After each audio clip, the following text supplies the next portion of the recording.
mari buka Alkitab kita, atau saudara bisa lihat di depan. Hanya 2 ayat, 1 Tesalonika pasal yang kelima, ayatnya yang ke-20 dan ayatnya yang ke-21. Saya tunggu kita semua dapat dan kita akan baca firman ini bersama-sama. Judulnya adalah Mampu Memuji dan Mempercayai Nubuat. Ini adalah seri keempat dari tema besar kita, yakni keunggulan murid-murid Yesus Kristus. Saya yakin murid Tuhan Yesus mampu untuk memuji sebuah nubuat dan mampu mempercayai sebuah nubuat. Ada amin? Baik, mari kita baca sama-sama firman Tuhan. 1, 2, 3. Dan janganlah anggap rendah nubuat-nubuat.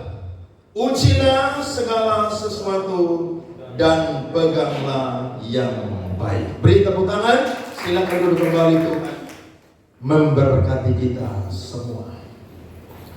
Menurut literatur Ibrani, nubuat adalah perkataan atau pesan yang diucapkan dengan perantaraan seorang utusan, yaitu nabi, yang dipilih oleh Allah untuk menyatakan kehendak Allah bagi siapa nubuat itu ditunjukkan. Sedangkan nabi adalah orang yang memberitakan kehendak Allah dan masa depan kepada orang lain, sebagaimana yang diilhamkan Allah kepadanya. Ada satu jabatan di dalam perjanjian lama yang menjadi jabatan yang sangat mulia, yakni adalah nabi. Sebab nabi adalah orang yang mendapatkan pewahyuan dari Allah, dan dialah yang akan menyampaikan pewahyuan tersebut. Di dalam pewahyuan tersebut ada begitu banyak berita atau pesan-pesan. Tergantung siapa orang yang menerima pesan tersebut, atau tergantung siapa kelompok yang menerima nubuatan tersebut.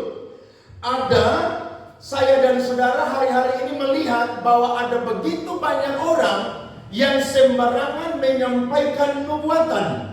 Hati-hati, karena kalau tidak saya dan saudara akan menjadi orang yang mudah disesatkan. Sebab nubuatan yang keluar dari seorang yang disebut nabi itu tidak selalu benar. Alias ada nabi palsu dan ada nabi yang benar. Jadi nubuatan saudara bukan buah pikiran dari seorang nabi, tapi nubuatan adalah mutlak buah pikiran daripada Allah dan kehendak daripada Allah. Amin. Ada seorang teolog Amerika, saudara, namanya adalah Merrill Unger. Dia pernah menuliskan dalam bukunya, yakni Unger's Bible Dictionary. Dia berkata bahwa selain menyatakan kehendak Allah, nubuat adalah memberitahukan penghukumannya, membela kebenaran dan keadilan, dan memberi kesaksian bahwa moral lebih baik daripada ritual. Sebab nubuat berhubungan erat dengan rencana besar Allah bagi Israel. Jadi isi nubuat banyak sekali. Tergantung siapa yang menerima nubuat tersebut.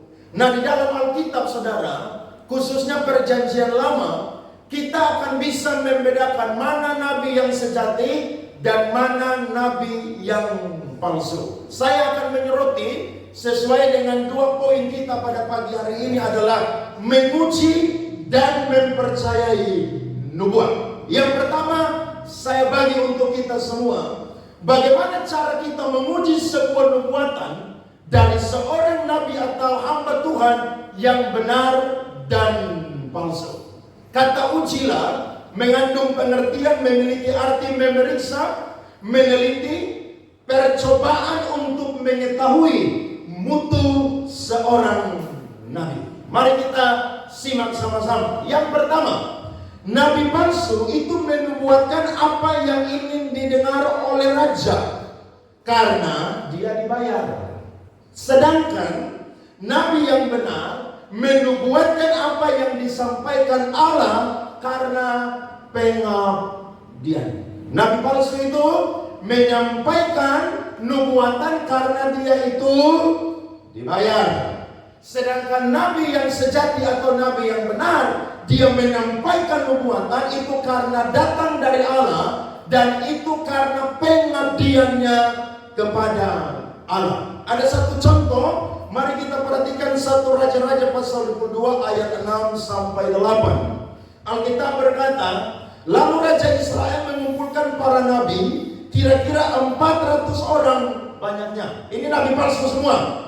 Kemudian bertanyalah ia kepada mereka, apakah aku boleh pergi berperang melawan Ramot Gilead, atau aku membatalkannya? Jawab mereka, majulah.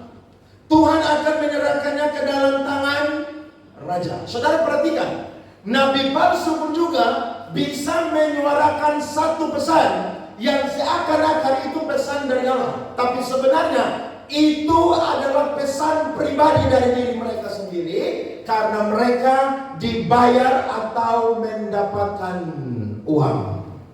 Tetapi ada satu raja Israel namanya adalah Yosafat.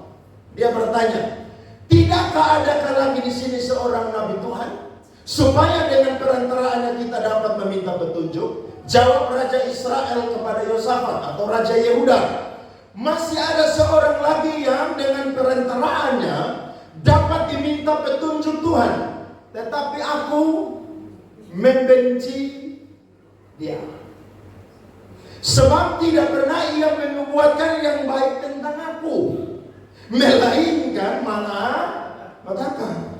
Orang itu ialah Mika bin Imla. Kata Yosafat, janganlah raja berkata demikian. Saudara perhatikan, dia bernubuat saudara sesuai dengan yang Tuhan suruh.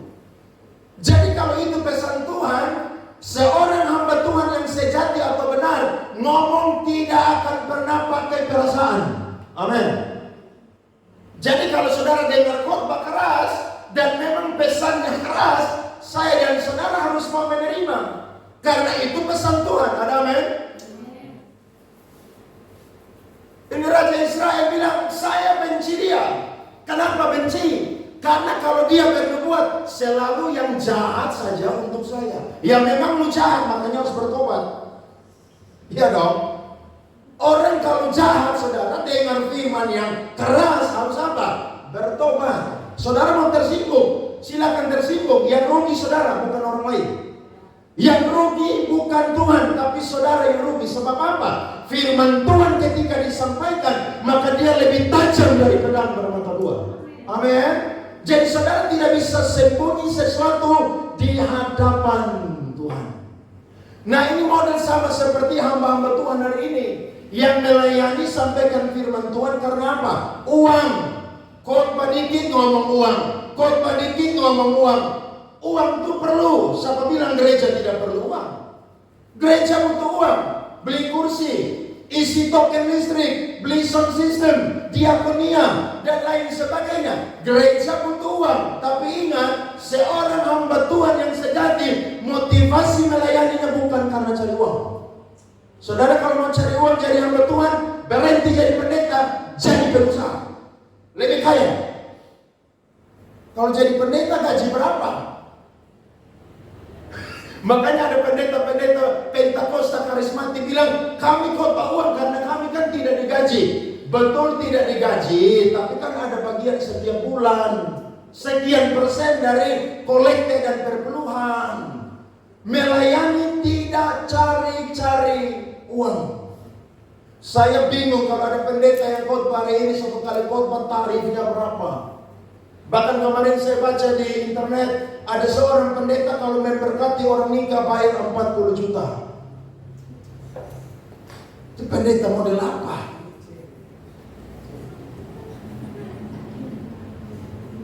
Kalau saudara ketemu pendeta model begitu, berhenti panggil dia khotbah. Amin. Yesus aja melayani jalan kaki kok. Yesus aja melayani pinjam keledai muda. Loh, kita ini siapa mau saingan dengan Tuhan Yesus? Tidak bisa. Melayani saudara bukan karena cari uang kekayaan, tapi menyampaikan firman Tuhan melayani mutlak karena pengabdian. Roma 16 ayat 17 sampai 18 berkata, tetapi aku menasihatkan kamu, saudara-saudara, supaya kamu waspada terhadap mereka yang bertentangan dengan pengajaran yang telah kamu terima, menimbulkan perpecahan dan godaan. Sebab itu hindarilah mereka. Ayat 18 baca sama-sama 2-3. Sebab orang-orang demikian tidak melayani Kristus Tuhan kita, tetapi melayani apa? Perut mereka sendiri, dengan kata-kata mereka yang muluk-muluk dan bahasa mereka yang manis. Mereka menipu orang-orang yang apa? Tulus hatinya. Jemaat itu tulus hati, tapi ketemu pendeta yang model begini, saudara cepat keluar dari gereja. Loh ya, ini pendeta mata duitan. Apa-apa sedikit uang, minta uang boleh, tapi laporan keuangan juga harus jelas. Jangan pendeta khotbah uang, pembangunan, beli ini, beli itu, tapi gereja tidak ada perubahan. Tahun ke tahun, mau Natal, tahun baru, gereja tidak pernah dicek atau dioker. Sound system dari tahun ke tahun, begitu terus. Saya mau berkata, hamba Tuhan model begini, Tuhan berkata dia tidak pernah kenal. Lebih baik saya dan saudara tidak dikenal manusia atau terkenal, tetapi kita dikenal oleh Tuhan. Itu yang paling penting. Jadi kalau ketemu hamba Tuhan model begini, saudara cepat-cepat blacklist. Jangan. Nanti dia pergi khotbah motivasinya hanya cari uang. Apalagi kadang-kadang hamba Tuhan takut ngomong keras dengan jemaat. Nanti jemaat tersinggung, apalagi yang paling banyak memberi di gereja itu, dia akan keluar dari gereja. Loh, kalau kamu mau keluar karena tersinggung dengan khotbah, tidak apa-apa. Kenapa? Karena justru kamu sadar bahwa kamu itu masih punya hati nurani yang bisa bunyi sehingga ketika dengar khotbah tersinggung. Tersinggung itu baik, saudara. Tanda saya dan saudara masih hidup. Amin. Orang kalau tidak tersinggung lagi dia udah mati tuh. Saudara coba tampar orang mati di peti mati. Apakah dia masih bisa bantah saudara? Tidak bisa. Dia terima aja. Dan ini sesuatu saudara yang menjadi fenomena pada zaman itu, bahkan sampai hari ini. Saya mau berkata, kalau kita melayani saudara-saudara, khususnya kita ya, saya pendeta dan lain sebagainya hamba Tuhan, melayani harus punya motivasi yang benar. Saudara bukan melayani pribadi yang miskin melarat, tapi kita melayani raja di atas segala raja yang punya langit dan bumi. Dia bisa bikin kita jadi orang kaya raya dalam satu hari pun. Itu sangat bisa. Jadi kalau melayani Tuhan harus penuh dengan pengabdian diri kepada Tuhan. Yang kedua, nabi palsu akan bersemangat bernubuat ketika keadaan baik. Sedangkan nabi yang benar akan bersemangat bernubuat dalam keadaan baik atau tidak baik. Contohnya siapa? Nabi Elia. Pada zaman Ahab memerintah, semua orang Israel takut kepada Ahab dan Israel. Tapi ada seorang nabi yang Tuhan utus, namanya adalah Elia.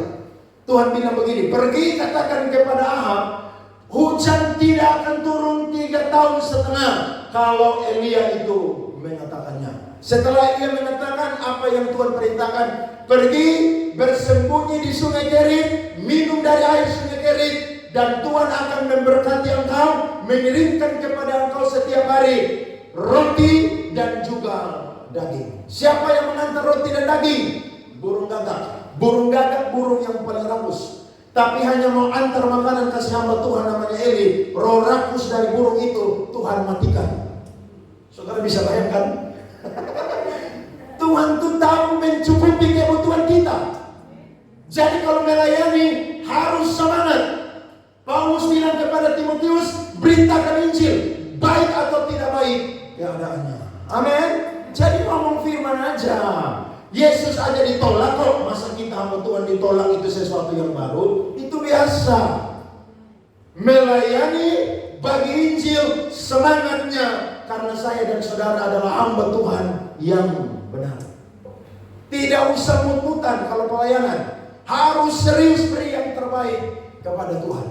Dan Alkitab berkata, ketika Elia melihat bagaimana waktunya Tuhan, dia berkata kembali, hujan akan turun.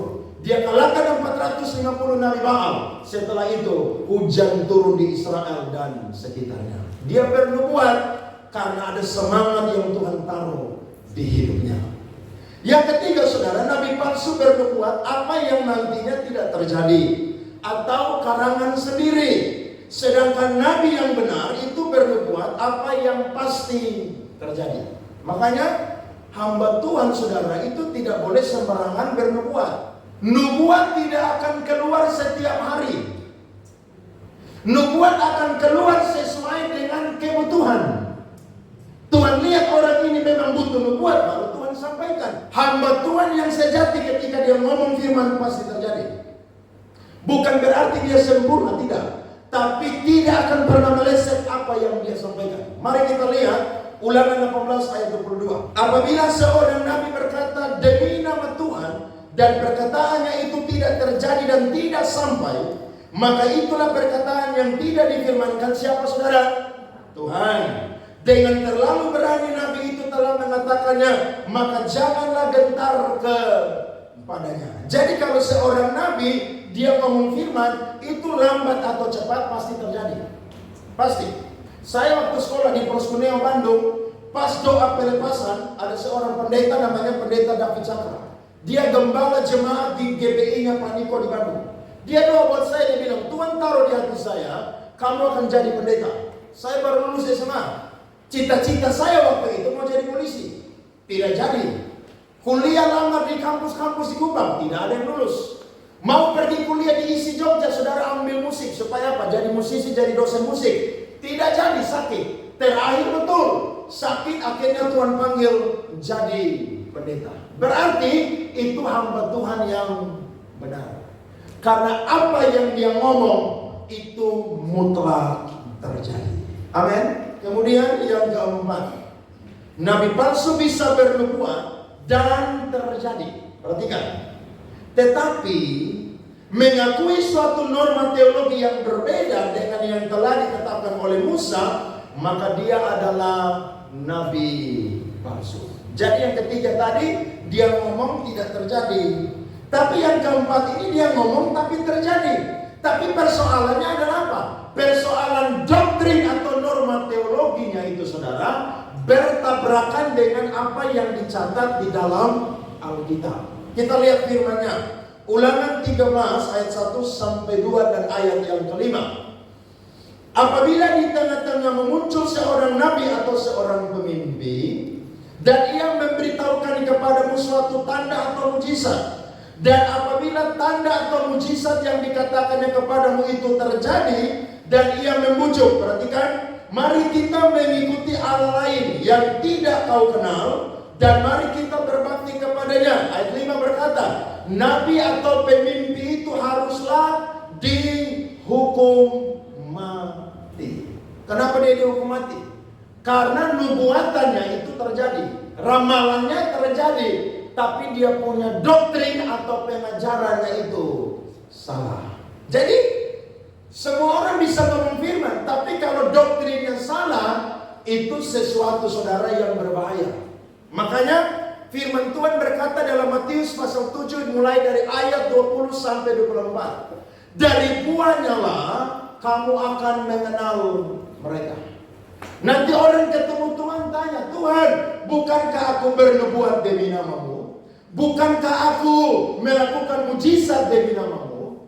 Bukankah aku melakukan perkara-perkara yang besar demi namamu? Tuhan berkata, enyalah engkau, karena engkau tidak melakukan kehendak-Ku. Dalam konteks ayat itu, melakukan kehendak Allah adalah mengajarkan ajaran firman yang benar.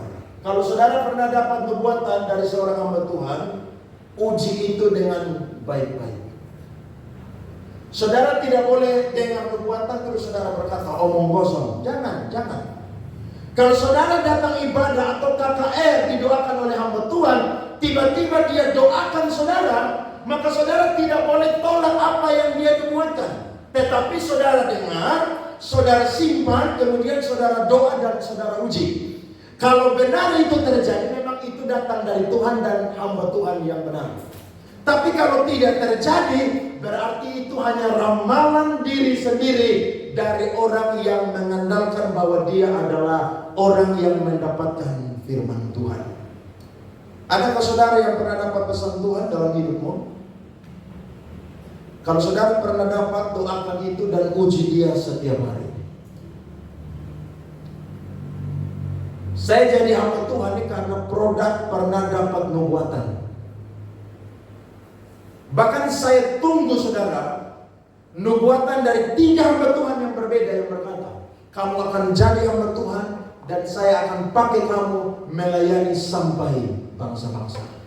Ini saya uji saudara sampai hari ini. Kalau betul dari Tuhan, pasti terjadi. Tapi kalau tidak betul dari Tuhan, ya tidak terjadi. Sederhana saja. Kalau itu dari Tuhan, saudara tidak usah cari promosi diri sendiri, cari promosi manusia, tidak usah. Tuhan yang paling pandai promosikan saya dan saudara. Tuhan yang paling pandai. Kalau engkau pernah dapat nubuatan, engkau akan jadi orang yang diberkati oleh Tuhan. Pegang nubuatan itu dan uji nubuatan itu. Kalau saudara pernah dapat nubuatan, engkau punya usaha akan diberkati oleh Tuhan. Pegang nubuatan itu, uji nubuatan itu sampai terjadi. Karena kalau Tuhan berfirman, saya percaya lambat atau cepat saudara-saudara itu pasti akan terjadi. Nah, ketika Yesus hadir saudara, justru Yesus itu menjadi penggenapan nubuat atau wahyu yang sempurna. Bagi orang Israel, penggenapan wahyu tertinggi itu datang dari Musa. Tapi bagi orang-orang percaya, orang Kristen, Kristus adalah penggenapan wahyu Allah yang sempurna. Itu Ibrani 1 ayat 1-2 berkata. Nanti saudara baca di rumah. Jadi Kristus ketika dia hadir saudara, maka semua yang tidak sempurna itu disempurnakan oleh Yesus Kristus. Makanya tidak boleh ada wahyu yang baru lagi, tidak boleh. Alkitab ini saudara sudah dicatat dan 66 kitab orang Protestan. Tidak boleh ada lagi yang menambah-nambahkannya atau menguranginya. Karena ketika Yesus hadir ditambah dengan rasul-rasul yang lain, maka mereka saudara menggenapi pewahyuan yang sempurna dari Allah. Jadi dalam perjanjian baru, karunia Nabi sudah tidak ada lagi. Jabatan Nabi sudah tidak ada lagi. Sebab Yesus adalah Nabi yang sempurna yang sudah menggenapi semuanya. Tapi ingat, ada fungsi kenabian yang terus disuarakan sampai hari ini. Jadi kalau ada orang berkata, saya punya jabatan adalah seorang nabi, saudara jangan percaya. Karena jabatan nabi sudah tidak ada. Jabatan rasul sudah tidak ada juga. Yang ada hanyalah penginjil, pengajar, dan gembala. Nah, 2 jabatan ini saudara yang tidak ada lagi, itu digenakan dalam jabatan yang 3 ini. Penafsir Alkitab bahkan juga apologet namanya Roy Bisa, dia pernah berkata, seorang apologet Kristen berkata bahwa salah satu unsur dari nubuat adalah khotbah. Sehingga seseorang yang berkhotbah, maka dia itu sedang bernubuat. Ditambah oleh John Calvin, dia berkata, yang saya maksud bukanlah karunia meramal masa depan, tetapi ilmu menafsirkan kitab suci, sehingga seorang nabi adalah penafsir kehendak Allah. Jadi kesimpulannya, pengkhotbah adalah seorang yang menyampaikan nubuat, pengajar Injil adalah orang yang menyampaikan nubuat, bahkan apologet Kristen pun juga adalah orang yang menyampaikan nubuat. Jadi kalau saudara dengar khotbah pada pagi hari ini, ada pesan nubuat yang Tuhan sampaikan untuk kita semua. Saya yakin khotbah yang saya bagi 45 sampai 1 jam, minimal saudara dapat 30% yang saya bagikan. Dan 30% yang saudara dapatkan, ada mungkin satu pesan yang itu memberkati saya dan saudara, dan itu membuat saya dan saudara harus berpegang kepada apa yang Tuhan janjikan. Sekali lagi, jangan anggap rendah nubuatan, tetapi ujilah sebuah nubuatan. Nah, saya akan bagikan kepada kita saudara, mengapa di gereja Tesalonika ada satu masalah, yakni orang-orang tidak lagi mempercayai nubuatan. Sehingga ketika Paulus kirim suratnya, maka dia menasihatkan mereka di ayat yang tadi kita baca, jangan anggap rendah nubuat. Yang pertama alasannya, karena ada beberapa jemaat yang menolak pesan firman Tuhan karena mereka ingin tetap hidup di dalam dosa percabulan. Saudara kalau baca surat 1 Tesalonika pasal 1 sampai pasal 3, itu jemaat itu dipuji oleh Paulus karena iman mereka mantap, kasih mereka itu mantap. Tapi ketika masuk di pasal yang keempat, ternyata ada dosa saudara yang berkeliaran di jemaat Tesalonika, yakni dosa percabulan.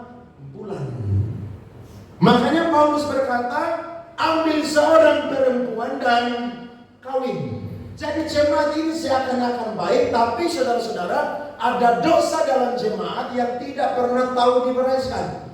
Nah, ketika Paulus tahu saudara, dia nasihati jemaat yang ada di Tesalonika supaya mereka itu bertobat dari dosa percabulan. Lihat pasal 4 ayat 7 sampai 8. Alkitab berkata, Allah memanggil kita bukan untuk melakukan apa yang cemar, melainkan apa yang kudus. Karena itu siapa yang menolak ini bukanlah menolak manusia, melainkan menolak Allah yang telah memberikan juga rohnya yang kudus kepada kamu. Yang kedua, jemaat Tesalonika mempunyai banyak kekhawatiran tentang akhir zaman, karena mereka sering mendengar banyak nubuatan tentang akhir zaman yang tidak terpenuhi. Saudara baca nanti pasal 4 ayat 16. Memang sama seperti kita hari ini pun juga. Kenapa banyak orang saudara tidak mau cari Tuhan lagi? Kenapa banyak orang tidak mau gereja, tidak mau pelayanan? Karena dia berkata, dari dulu saya dengar pendeta khotbah Tuhan udah mau datang kedua kali, tapi sampai hari ini tanggal 28 April 2024 Tuhan Yesus tidak datang-datang. Akhirnya ada pendeta yang khotbah tentang akhir zaman, dia ada di gereja tapi dia bilang omong kosong. Saudara, Tuhan Yesus itu berkata bahwa sebelum dia datang ada tanda-tanda. Jadi saudara tidak perlu tahu kapan waktunya. Jangan bikin panitia penyambutan Yesus datang kedua kali, tidak usah. Tapi siap diri dengan sebaik mungkin, karena Yesus datang sama seperti apa? Pencuri. Berarti kita tidak pernah tahu kapan Yesus datang. Tiba-tiba Yesus datang, kita lagi kocok kartu, gantung telinga dengan batu dan jepit jemuran baju. Bahaya saudara-saudara. Tiba-tiba Yesus datang, saudara lagi main judi online. Bahaya. Ketika Yesus datang, saudara lagi apa? Miras, lagi do game, lagi pesta, berdansa, dan lain sebagainya. Saudara tidak terangkat. Ini saya ngomong firman Tuhan. Sadarlah dan berjaga-jagalah. Saudara ingat kisah tentang Abraham didatangi oleh para utusan-utusan Tuhan. Teofani, yakni malaikat Tuhan. Malaikat berkata, di mana istrimu? Maka malaikat berkata, tahun depan aku datang, engkau akan menggendong seorang anak laki-laki. Itu nubuatan datang dari Tuhan. Tapi Alkitab berkata, ketika Sarah dengar nubuatan itu, Sarah tertawa. Waktu itu Sarah punya usia 89 tahun. Saudara pernah dengar ada orang 89 tahun hamil? Saya kemarin nonton TikTok, ada satu daerah saudara di Tibet. Itu rata-rata oma-oma yang usia 60 sampai 65 tahun masih bisa melahirkan.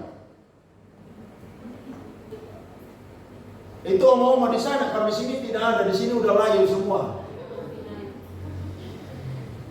Tapi di negara itu, perempuan yang berusia 60 sampai 65 tahun masih bisa hamil. Tapi saya tidak pernah dengar ada ibu-ibu yang sudah umur 90 tahun hamil dan melahirkan. Saya tidak pernah dengar. Tapi saya mau berkata, bagi Allah tidak ada yang mustahil. Nah, ada orang Kristen yang model seperti Sarah. Dengar firman Tuhan, dapat pesan Tuhan, dia ketawa, hahaha, omong kosong. Saudara, jangan anggap rendah firman Tuhan. Kalau dapat pesan Tuhan hari ini, saudara pegang dengan baik-baik. Uji itu dengan doa-doa kita. Dan tunggu waktu penggenapannya. Sarah pikir Tuhan tidak tahu Sarah itu tertawa. Padahal Tuhan tahu Sarah itu tertawa. Kalau kita dengar firman ada pesan Tuhan, saudara dengar itu dan uji itu. Dan kalau itu datang dari Tuhan, saya percaya itu akan tergenapi. Amin. Saudara yang masih muda, saudara bergumul tentang masa depan, tiba-tiba Tuhan berkata, engkau akan jadi pejabat. Pejabat itu bukan peranakan Jawa Batak, bukan. Artinya saudara akan jadi orang yang duduk di pemerintahan, yang punya posisi yang bagus. Terus saudara bilang, mana mungkin Pak Andre? Saya kuliah hari ini aja, nilai IP selalu 2, terus. Yang jadi pejabat kan IP-nya 3, minimal ya di atas 3,50 lah. Tapi saya mau berkata, tidak ada yang mustahil bagi Tuhan. Kalau engkau takut Tuhan dan percaya kepada Tuhan, Tuhan akan bikin saya dan saudara jadi orang yang akan diberi hikmat, akal budi, kecerdasan. Saya masih pegang sampai hari ini. Tuhan bilang, kamu akan jadi pendeta, dipakai Tuhan sampai bangsa-bangsa. Saya percaya sampai hari ini dan selama-lamanya. Bagaimana caranya? Nanti Tuhan yang atur. Lo ya, promosi kan datang dari Tuhan, bukan datang dari manusia. Tuhan bisa angkat kita saudara, dan orang akan terkagum-kagum. Karena ketika keadaan kita dipulihkan, sama seperti kita apa? Bermimpi. Tapi Tuhan lihat kita lulus dengan yang kecil-kecil dulu. Belum lulus yang kecil, masa Tuhan kasih yang besar? Itu Tuhan yang seperti apa? Tuhan selalu lihat yang kecil-kecil. Saudara mau jadi bos di kantor, mau jadi pejabat, mau jadi orang yang dipercaya punya posisi, kerja dengan baik di kantor saudara. Nanti Tuhan angkat saudara. Caranya bagaimana? Biar Tuhan yang atur. Tak usah jilat atas, tendang bawah, sikut kiri, sikut kanan. Tidak usah. Promosi itu datang dari Tuhan. Sarah tidak percaya. Kok memang usianya sudah 89 tahun. Tapi saya berkata, tidak ada yang mustahil bagi Allah. Saudara percaya hidupmu akan mengalami hal-hal supranatural dari Tuhan? Percaya kalau Tuhan sampaikan sesuatu. Pegang itu dengan baik. Tuhan tidak akan pernah gagal dengan janjinya. Tidak akan pernah. Kemudian saudara, Hana diberi firman. Dapat siapa? Samuel. Imam Eli berkata, tahun depan kamu akan punya anak laki-laki. Tuhan kasih Hana itu Samuel. Yang artinya apa? Yang diminta dari Tuhan. Tapi setelah itu tidak stop di Samuel. Justru Tuhan kasih Hana itu 5 orang anak lagi. 3 laki-laki, 2 perempuan. Saudara lihat, dari yang mandul jadi punya apa? Banyak anak. Jadi kalau saudara lihat ada orang yang menikah bertahun-tahun belum punya anak, doakan dia, jangan tertawain dia, jangan bully dia. Doakan. Bisa-bisa dia punya anak lebih dari saya dan saudara. Dia overlap, kenapa? Yang satu belum 1 tahun hamil lagi, yang satu belum 1 tahun hamil lagi. Sampai uang pampers dan uang susu saudara habis tiap bulan. Tapi tidak ada yang mustahil bagi Allah. Makanya saudara jangan pernah duduk dengan orang yang tidak percaya firman Tuhan. Jangan pernah kumpul dengan orang-orang model begitu. Jangan pernah. Kalau saudara ketemu orang yang suka skeptis, ragu dengan firman, saudara keluar itu kelompok. Jangan pernah gabung itu kelompok. Saudara gabunglah dengan orang-orang yang percaya firman Tuhan. Karena saudara pun juga punya iman akan bertumbuh seperti mereka. Jauhi komunitas yang ragu akan janji Tuhan. Jangan ragu. Kalau itu dari Tuhan, ya ada nama yang pasti terjadi. Saya yakin itu. Kemudian saudara, janji kedatangannya. Bahwa dia akan datang kedua kali setelah dia sudah menyediakan tempat bagi saya dan saudara. Ketika dia sudah sediakan, maka Yesus berkata dia akan datang untuk menjemput kita. Jadi janji Tuhan itu ya dan amin. Bagi kita mungkin sukar, mustahil, tidak ada jalan. Tapi percayalah Allah sanggup menggenapi dan buat jalan. Beri tepuk tangan kepada Tuhan. Amin.